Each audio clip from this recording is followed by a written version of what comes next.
While police in Quebec hunt for 3 dangerous prison escapees, a lot of people are wondering how the inmates could get out of the detention center in such a daring way. The trio hopped aboard a helicopter that landed in the facility's open-air courtyard.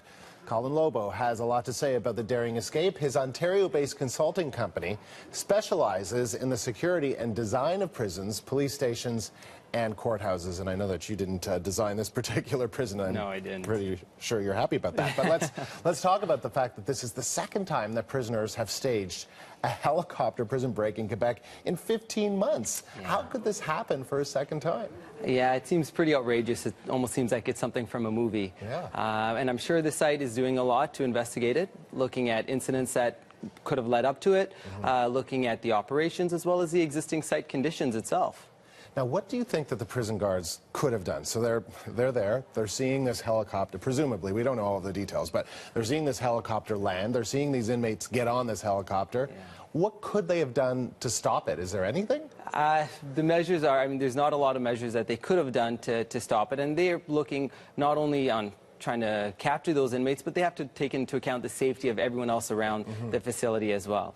So I'm sure they, took that into account. Do they shoot at the helicopter pilot? Do they shoot? I mean, is that something that they would do like they would in the movies? That isn't typically something that they would do because, once again, they have to take into account the safety of not only the inmates, but also the people, the surrounding people as well.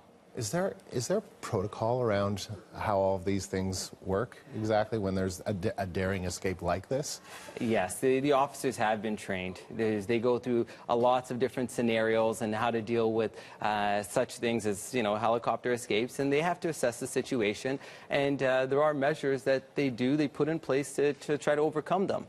Now, prisons are changing, right? The designs are, in fact, changing so that this kind of thing doesn't happen in the future with better designed prisons, I guess, so that they don't have these open-air courtyards? That's correct. Traditionally, we had these open courtyards that were away from the building, enclosed or had a fence around it.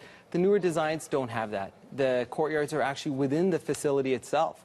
So there's no way for anyone to escape or for anything to come into that courtyard.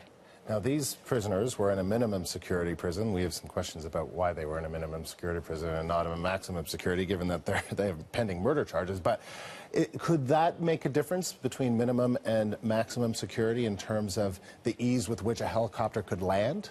Yes, that does play a factor. Typically, people are put into minimum security facilities based on the nature of that offender. And the minimum security facilities often don't have the same level of security as a maximum or medium security facility, given the nature of the offenders. Are you surprised when you heard about this news, as somebody who studies prison design, were you surprised to hear that this had taken place, and so far at least successfully? I was very surprised. It's very unusual. Obviously there's a lot of questions around it, and I'm sure they're doing a detailed investigation. Can you believe that they still can't find this helicopter? I'm sure the officers are doing everything they can, and I'm very confident that they will capture these individuals in a short period of time. So what kind of security measures do you think should be in place to stop this from ever happening again? There's a lot of items that need to be taken into account. There's short-term measures or initial measures such as putting mesh over the courtyards to prevent a helicopter from coming down. There's also operational measures that could take place, and that has to do with the routine of the inmates when they're actually going out and varying that routine. So that it's not predictable. Exactly. It becomes a lot more challenging for any inmate to actually plan anything if they aren't on a scheduled routine. Right. All right. Colin Lobo, thanks very much. Colin Lobo is a Justice Facility Security and Design Consultant in Toronto.